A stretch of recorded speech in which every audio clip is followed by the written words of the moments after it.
Good morning. Good morning. It's Happy Tuesday. Tuesday. Ooh, ooh, ooh. I see a Special new mug mug. for today.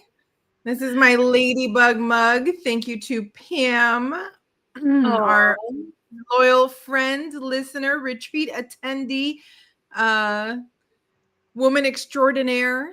So I she brought me love on that. a visit, and it is nice and cozy. It's so ample and yummy. So thank you, Pam. That is beautiful. And I What do love you have? ladybugs. Yeah. I'm in my peacock mug today. Just Nice. feeling peacocky. But Nice. I'm like wearing fire today. Um, Oh,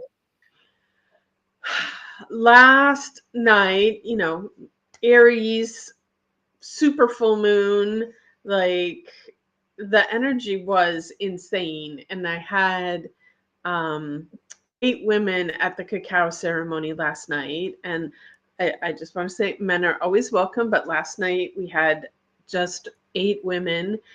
And like I woke up this morning still like physically vibrating, buzzing from the energy last night. It was like there are no words to describe how incredible last night was.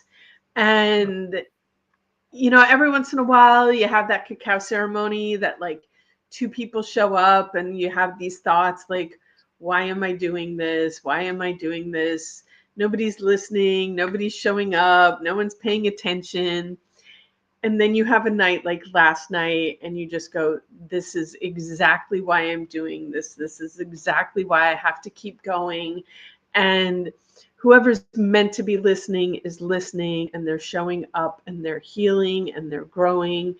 And it was just so beautiful. But I feel like part of what made it that way was that incredible fiery Aries full moon. Like the energy was just shh. And so this morning when I was getting dressed, I'm like, I'm still feeling fiery, so I'm gonna wear fire today. I love that. I love that. You know, what I love about the cacao ceremonies and folks that come into it is like the unknown ripple effect of attending a ceremony like that. So not only does it inspire you to keep on going and doing what you're doing, but each of those people who attended, they show up in their lives a little bit differently, and how that affects the people in their homes and the people in their workplaces and the people that they run into at the grocery store and things like that. So it's really fascinating how just one little 2-3 hour event can really have massive impact in the world. Yeah, it's like the flap of a butterfly wing, how Yeah. it creates a tsunami on the other side of the Yeah, world. totally. I'm all about it. It totally makes sense. So, yeah, very cool. Yeah. And it was probably the day before Sunday, we had Sweat Lodge, and it was a birthday Sweat Lodge ceremony.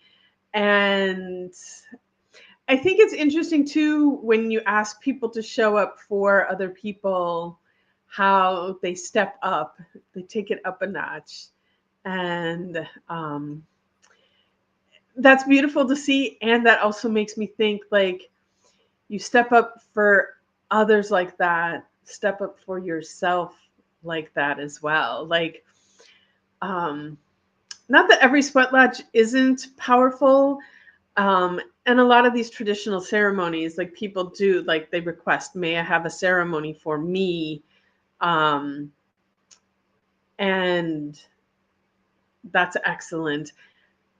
And every ceremony can feel like that, even if it's not a special ceremony. Just an everyday ceremony can be extra special if you Yeah. like.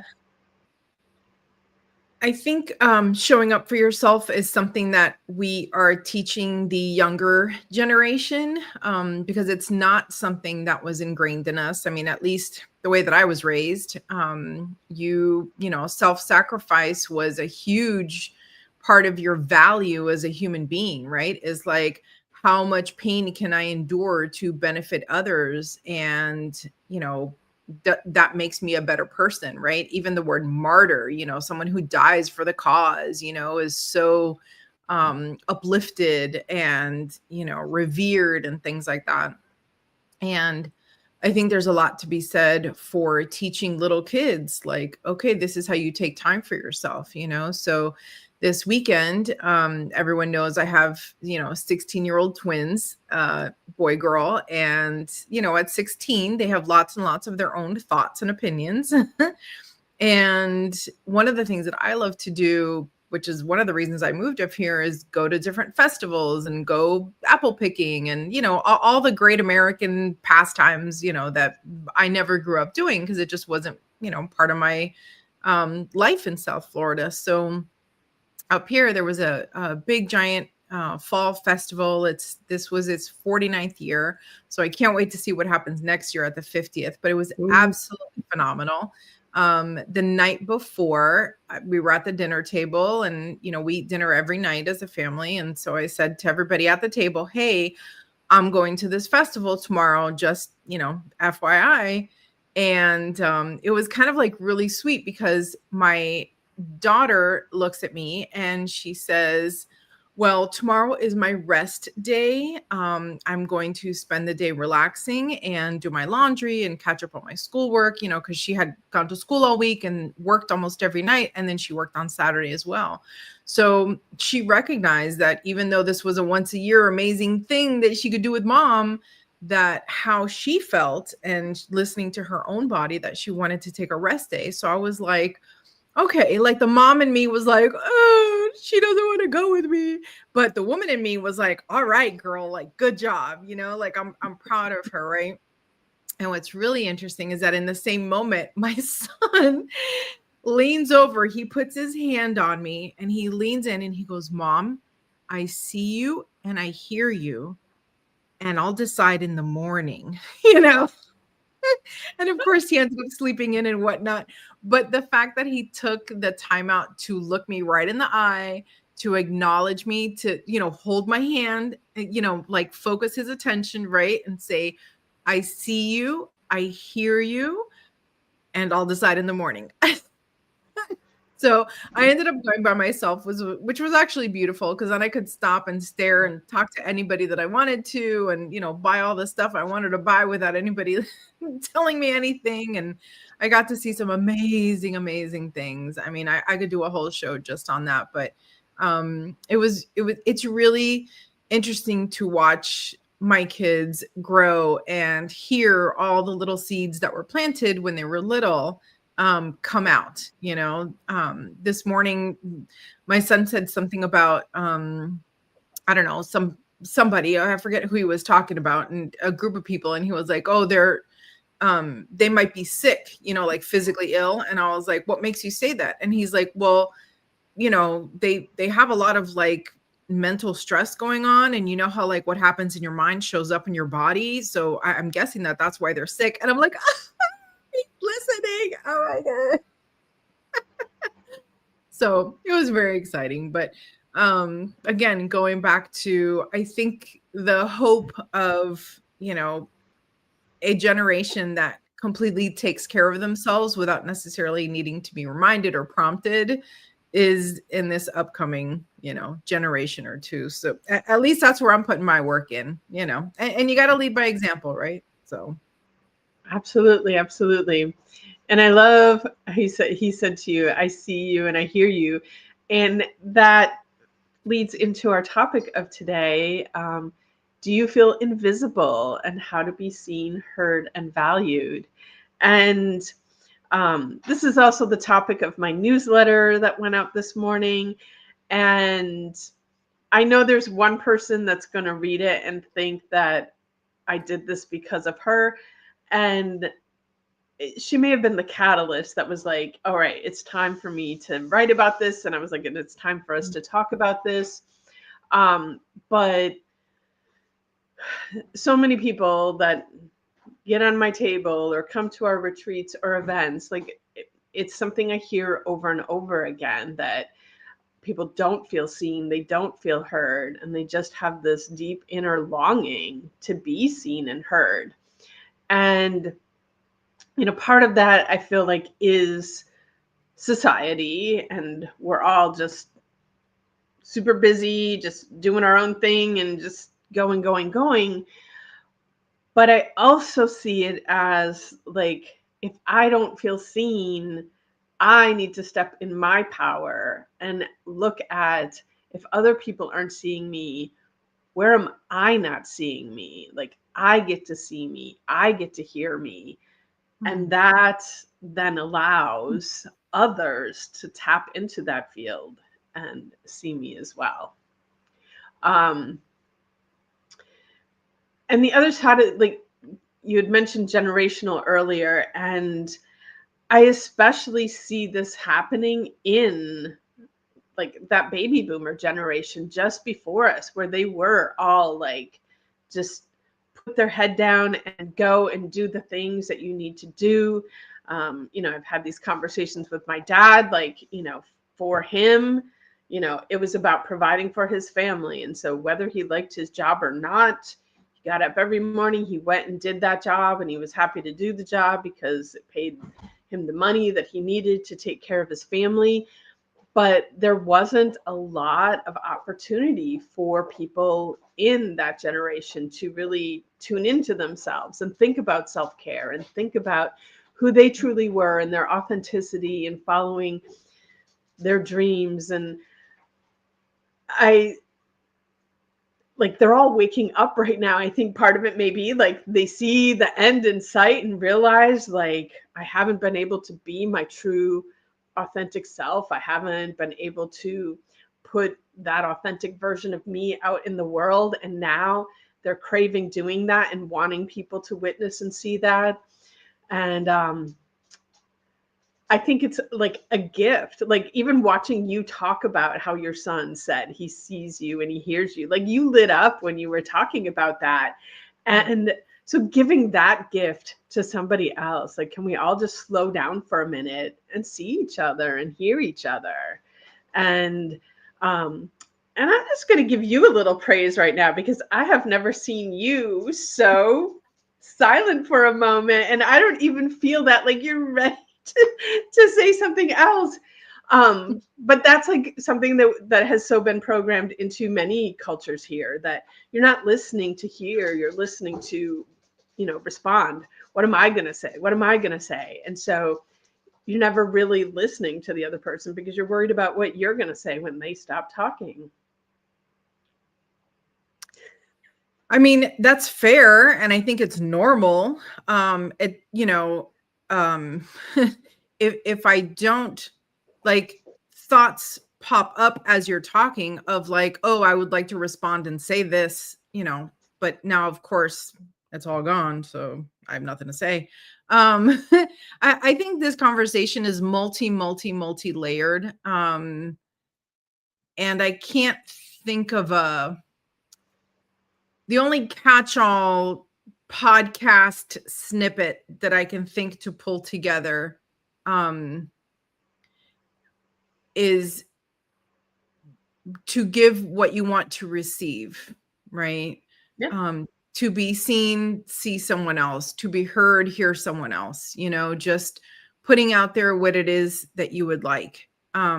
That said, as a mom and as a woman, I totally get that there's 1,000 people listening right now going, okay, but I have sacrificed my entire life listening and hearing and showing up for other people. And when is it my turn? Like, I totally get that. And that takes me back to your point of start with yourself. A lot of times, like going to the festival yesterday was me hearing myself and giving myself what I wanted, right? Despite what other people, have in their plans and things like that. Yeah, I don't know. I think that this is a very complex issue for me, part of me is you reap what you sow. Part of me is like, there's generational stuff that goes with that. I don't know. At the end of the day, I think be kind is the shortest answer I could give. Yeah. Absolutely. I mean, this is so such a multidimensional thing, and there's no one solution to it. There's layers and layers and layers and layers. And yes, absolutely, always give what you want to receive. That's a law of abundance. And so if you do want to be seen, make sure that you see others. And and then I one of the topics that we talked about quite a bit last night was, the witch wound, and how many of us in past lives were burned at the stake for showing up as our authentic self. And so within a lot of people, there's that fear of being seen. So even though you crave it and you want it, you're afraid to put yourself out there because of what might happen. People might not like me. They might not accept me. They might judge me. They might ridicule me, like whatever that fear is. I'm sure there are places in this world today where people still are afraid to speak their truth because of they might get thrown in jail or they might get killed. And so fear can be a big side of that. And we get to, last night too was a safe space for all the people that showed up to show up as their authentic self. And so I think that is a huge piece of what we do, and creating safe community for people to be able to show up. Mm-hmm.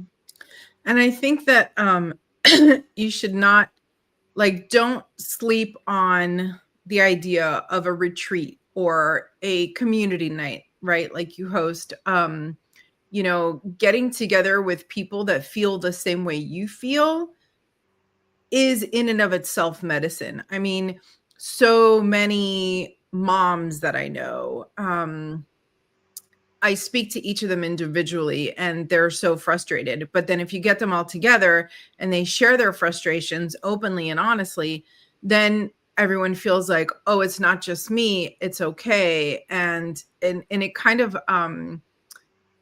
takes the fire out of it a little bit. You know what I mean? Like, yes, things are still frustrating, but your reaction to it isn't as, volatile.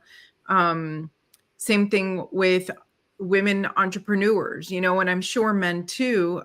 But, we tend to pull a female groups, so that was one of the things that I realized when I had my studio in South Florida, is that all my clients were saying the same thing, that they had just moved into town. They didn't know anyone. They weren't sure where or how to meet people, that, wasn't sitting in a bar screaming over the music kind of a thing. And that's how, speakeasy nights started. Right. And the cacao ceremonies and everything else was just, hearing all of these individual people saying things that they're all saying the same thing. So I show up, let me use my I statements. I will show up to an event thinking, oh my gosh, certainly I'm the only one who's, I don't know, marketing failed this month, or who didn't meet her numbers, or who whatever. And then you get there and you hear people that are further along the path than you, people that are behind you on the path, people that are right there with you.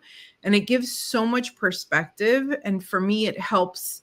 That's one thing that helps me be, seen and heard and valued, is going into these spaces where I'm in the middle, right? I love being with people that have businesses that are way more successful than mine, because I love soaking up their knowledge. And I love being in spaces where I can teach, because I see other people struggling and I'm like, hey, I've been through that. I know the answer to that. Let me share that with you. Right. And then just the people that are at exactly my level, where I'm like, man, is it just me? And they're like, no, it's not just you. And that conversation, that journey is true, whether for me, we're talking about entrepreneurship, being a woman, being a wife, being a mother, anything, really, anything. So yeah, that, and honestly, sometimes a good meme really just cures the day. My sister and I communicate through memes, and enough said. We don't need to belabor the point. Just a good meme gets gets the point across. But yeah, that's community is definitely a big space for me in there. Yeah. Um, I think, in speaking to the community, part of being seen is realizing that you're not alone. Because when you think you're alone and you're the only one, that's part of, I think, being not feeling seen is also feeling lonely. And so when you get in that community and realize you're not alone, and then you see yourself in others and know that you're not alone. You're not the only one that is experiencing that thing. You're not the only one that thinks that thing. And so, yeah, like if you want to be seen, if you want to be heard, show up in the places that are going to be an energetic match for you. Because I think sometimes when we're not feeling seen and heard, we're in a community that's not really our tribe, it's not our people. And they just can't see you because you're not vibrating at the same level. Well, and I think all of that, the litmus test is, do I feel safe being vulnerable here? So many times, particularly like in the entrepreneurship world, you want to put your best foot forward. When people ask, how's business, you want to say it's gangbusters. It's great, right? Because you feel like the better business appears, the more people will want to work with me. But if that's not genuine and that's not true, then you're kind of like creating this, ill vibration, right? This hollow space, where you're not, living your truth. Now, you can say, hey, it's been a rough month, but I'm so excited for what's coming next, right? It doesn't have to be down in the dumps negative. But I do think that there's a lot of validation in just saying what it is, and lately this is a message that's been coming up with a lot of, folks that I've been meeting, entrepreneurs that are like, man, this has been a tough month, et cetera, et cetera. And I think there's so much power in saying that, because everyone else in the room then goes, oh man, yeah, me too. Like, gosh, I wasn't going to say anything, but whew, what do you think's going on? And then it kind of takes it off of the everything is my fault feeling, right? Because as a solopreneur, everything falls on you. And so if your business isn't doing well, it's really hard to, figure it out, right? Because you're so close to it. But giving someone else the opportunity to be there, to listen, to reflect back to you what you're saying. I mean, some of the most powerful lessons I've learned is when somebody literally just repeated back to me what I said. And I'm like, oh my God, that sounds ridiculous. Or I'll say to myself, if my friend told me this is what I would say to them. Right. And that sometimes, also gets me out of my head. But you're right. Not being seen is a part and parcel with isolation, and isolation is a huge, loneliness is a huge word in the solopreneur community, for sure. So yeah, that and moms and, sometimes being a woman too. So it's all So about community.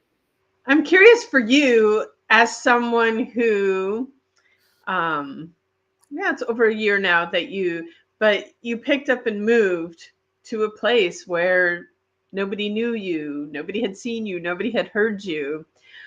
Um, I'm curious what that process has been like for you to, you know, because as a businesswoman, like you need to be seen, you need to be heard. Yeah. And what was that transition like for you coming into the complete unknown? And down in Fort Lauderdale, a lot of people know who Graciela is. And even with you not here, like sometimes I'm like, I need to keep a tally card, like how many times Graciela's name comes up, because again, you're not here, but you left such an impression on this community and the people down here. And so your name comes up all the time. Your name came up in cacao ceremony last night. So, but I'm curious to know, like, what was that transition like for you? Yeah, super, super good question. And I know I've talked about this on the show before, but you know, coming into a new place, and this is why I understand my clients so much, right? Because they would come to me with the same stories, and now I understand. Um, I didn't have a studio space for the first like 6 or 7 months that I moved here. And so if I didn't have a studio space, I wasn't marketing, I wasn't doing anything because, as much as I can work on location, I prefer having a space, right? So during those 6 months, it was, of course, also time for me to set up my home and, unpack 50 million boxes. And, this house needed a ton of attention. So I was very busy, but I was also very isolated. And I would tell people, it was almost like I had watched myself die in a way. And I don't mean that like in a sad, I'm going to cry kind of a way. I mean that in like I ceased existing kind of a way, right? Because when I was in South Florida, I was busy all the time. I had people coming in my door. I was hosting events all the time. And then when I got here for the first 6 months, the phone was not ringing because I had not been marketing. So I had no clients whatsoever. And I did not have any friends because I just got here and I was busy, setting up the home. And so it was really like, okay, this must be what it feels like when you die, because like everything just like freezes, like it just stopped cold turkey. It was like the day I moved here, radio silence, and it was really, really interesting. Part of me was super grateful for the break. I'll be honest. I sat outside and I looked at the trees a lot. I made friends with all my birds and my squirrels and everything else. But part of me was like, man, this is so weird, And then, of course, once I got my studio space and I started marketing and being out in the community again, then I started, meeting a ton of people and stuff like that. And now I'm sure, people know my name, for better or for worse. But yeah, it's even now. I mean, I've been here a year and a half. I have met some really, really cool people, and I, have had events and things like that. But it's going to take another, I don't know, 5 years, to get to the level that I had it, in Fort Lauderdale. What's really interesting here is how often people come to events without knowing anybody, so I'm really accustomed to, oh, my friend and I are coming to do whatever, or, oh, I met you through so-and-so, or, I get introduced or something like that. And here there are so many people that are from somewhere else that they, just come to events either on their own or with just one other person. And it's been a really, really cool way to meet people with a story, So yeah, it's been a journey. It's been interesting. I saw you got to photograph a local celebrity. Carl the Sasquatch. Yeah. Yeah, what a trooper. What a trooper. So much fun. Yeah. I have to say, like, you even made a Sasquatch look good. Well, I had to keep it PG, I couldn't make it a boudoir shoot, but I did get him let's see, drinking tea, contemplating life, frolicking. I don't know if you've ever seen a Sasquatch frolic, but I did that. And I had him read a book. And for the eagle eye people, if you zoom in on the book, he's reading Walden, which is all about, going off into the woods to live deliberately. So yeah, it was a lot of fun. It was a lot of fun. Shout out to Visit Smokies. They're doing such a great job. Oh, man. All Yeah. right. You got anything else on being seen, heard, and valued? I think we have been seen and heard today. Awesome. Well, shout out to our listeners. Thank you so much for tuning in. On a little side note, we are, I think, 23 downloads away from hitting the 20,000 mark, which is kind of a big, cool milestone. So if you want to help us get there, go listen on your favorite podcast, because these YouTube things, they don't mix together. So yes, we're definitely over 20,000 in total overall, but the podcast world is separate from the YouTube world, and so help boost us and get us there. And like, subscribe, share. Like, we hear feedback on some of our episodes, and they're like, "I love that," and that was exactly what I needed to hear.